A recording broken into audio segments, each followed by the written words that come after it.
What's up, everybody? My name's Dr. Matt Maggio, and basically, I want to share you my story of why I do what I do and how I got into the field that I'm in. So, backstory on me: I blew out my back my senior year going into football season in a training accident, and they told me I needed surgery and I wasn't going to be able to go on the field, and I was done, and that was it. And hey, it was fun, but go from there. I refuse to accept that. I'm not going to listen to that stuff. From an early standpoint, like I believe about 5% of what orthopedic doctors say, but that's a whole other different story. But essentially, what happened was I got better, and I was like, man, this is really, really fucking awesome. Like I got better. This is great. So I always thought I'm just going to be a football player, but I'm 5'10" and I'm white and I'm slow, so I didn't have a future in that. So towards the end of the year, what happened was, time to grow up and become an adult, and I had to figure out what I want to do when I was a big kid. So I knew I didn't want to go on with psychology in the degree that I had because I hated that.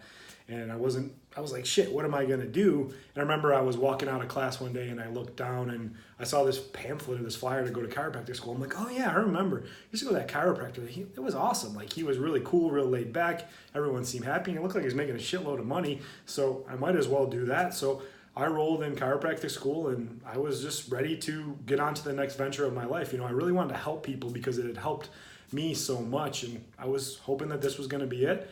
It was quite a process getting into chiropractic school because I slacked off a little bit in school, but luckily they let me in, and from what I see, they pretty much let you in as long as you have some money. So I got in and I was like, sweet, I'm going to be a doctor and I'm going to just be awesome. I'm going to change the world. So get into chiropractic school and I struggled, like I just didn't want to learn. I didn't want to go to class. I didn't realize how much was involved in obtaining a doctorate. And I've always been someone that's kind of questioned some things as well. I always ask like, what's going on from here? So as we went on in the training, as we got through all the basic coursework, which was tough for me, anatomy, physiology, I really struggled with because I didn't have a good background in that coming from the psychology field, but I always was really drawn to that and I liked it. So I just had to work harder than everyone else to even just get enough to get by, to get a C or maybe a B if I was lucky. And then we started getting into the theory type portion of that, where it's like how chiropractic can heal the world and how you can do all these things. And they talked about subluxation and all these things. And I remember I just started questioning things. I'm like, they were saying that this bone keeps going out of place and then you put it back in and it's going to miraculously fix everything and the body's whatever. And I was just like, I really started to kind of question some things. And one thing for me, I was in a class and I remember it to this day. It was called Applied Kinesiology. And I remember the teacher that came in, she acted like she was a badass and she was acting like she did us a favor by being there because she had such an amazing practice and was just doing it out of the kindness of her heart to come in and teach us her ways. And I was like, fuck that. That lady ain't doing shit. We're in the middle of nowhere and she's probably making 30 grand. And she's not going to give us anything of real value. And then she really was always like a dog and pony show. She's like, look what I can do, look what I can do. I can do these tricks. So the idea of like applied kinesiology is where they do these muscle testings, they give you these pills.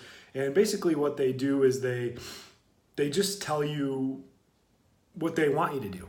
And your body gets tricked, and that's what I said. I called it out in the class and I go, remember they did something. And she was like, well, this person has a weak shoulder. She did some stuff and rubbed and gave them a pill and then muscle tested it and then later on tested it and it was miraculously better. And I remember my hand went straight up and I was like, bullshit, bullshit, bullshit, bullshit. And I just asked a question. I was like, you just tested that muscle. You told them it was going to be weak. And now you did something which really didn't look like you did a whole lot, and all of a sudden it's stronger. So what happens if we test that muscle again another 10 or 15 minutes later? And she looked at me with this perplexed look on her face and just goes, Matt, you don't believe in the healing powers of chiropractic? Maybe you should question what you're doing. And I was like, oh, shit. Maybe I should. And this is when I didn't know what to do. I remember I went back home and I'm like, man, I don't believe in the basis of chiropractic that the bone goes out of place and we're gonna heal and do all these things. Like, but what am I gonna do? Like I'm already $80,000 into this. I don't have any real skills. I've already invested so much time and money. What else am I gonna do? Am I gonna go back and get a psychology master's degree? No, I didn't want to do that.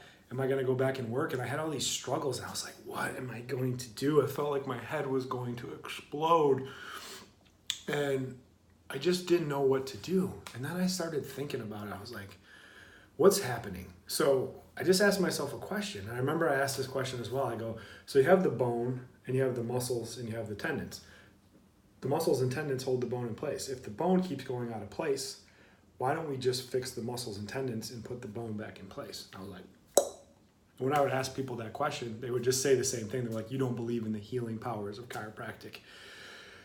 And just continued and continued for me. And I was like, I have to make a change. So that was the epiphany that I had. I was like, there has to be something else.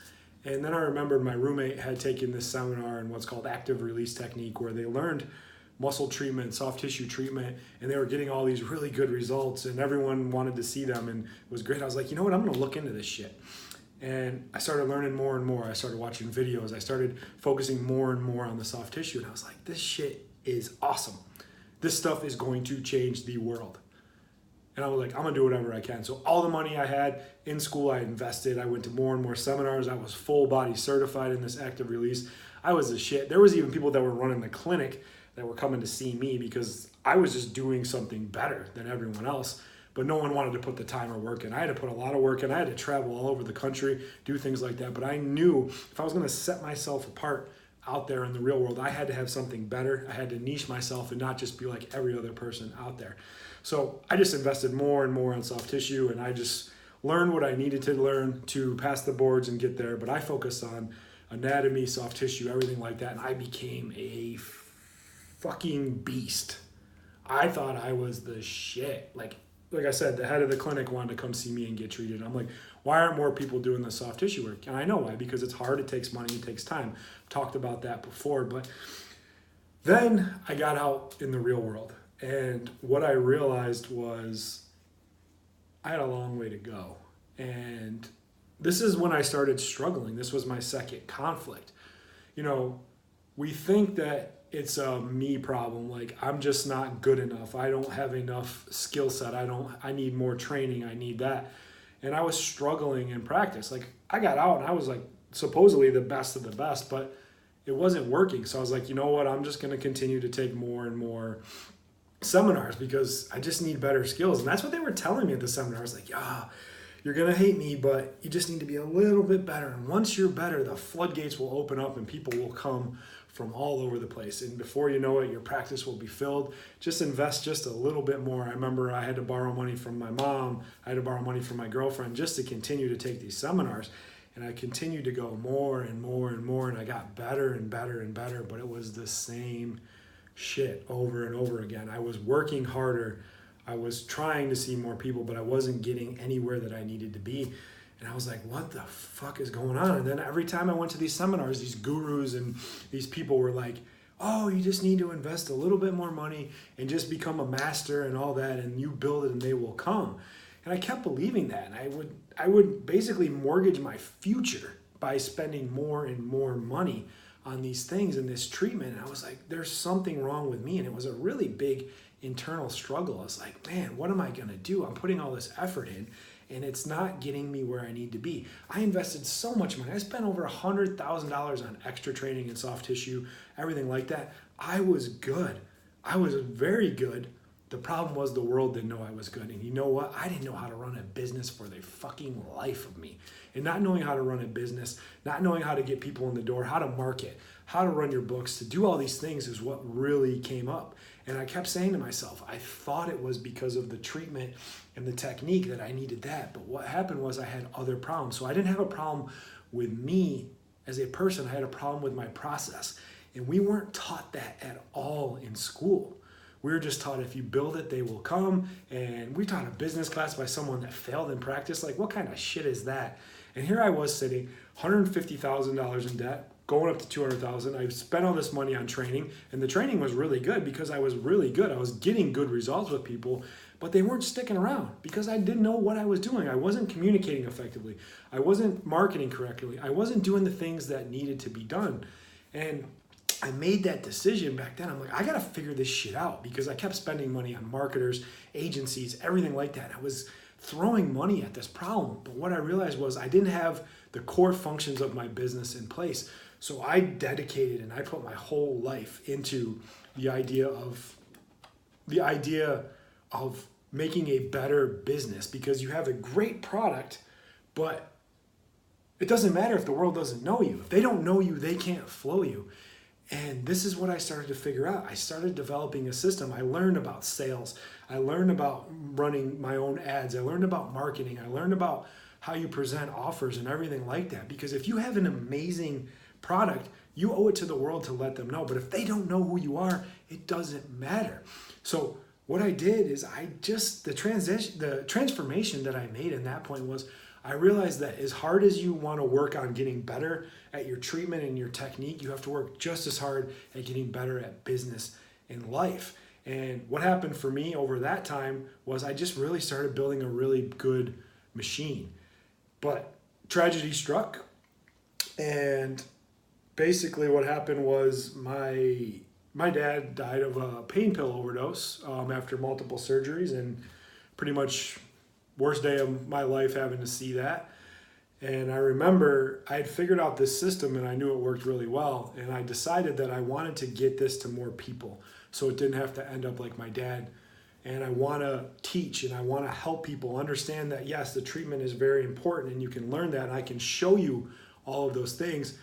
But I also want to show you how to run a better business, how to run a better life so you can show up better for patients. So people like my dad can actually get good care that they need. They don't need to get injections, pain pills, and surgeries like that. So that's been my life goal. I stepped away from my practice and ran the system with other people so I know it works. And what the transformation for me is, I'm getting out there and I'm going to teach doctors how to be better at soft tissue, how to diagnose better, but also how to run a business better, how to get people in the door, and how to run the internal components of your business so you can show up better, you can provide better value for your community, for your family, and anyone that needs it.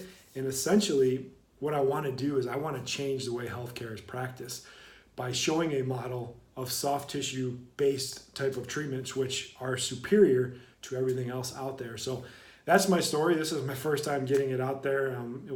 This is like my 19th take on this. So just getting it out there and I'm practicing with it and seeing what I can do. And I'm going to continue to go from there. So thanks for watching.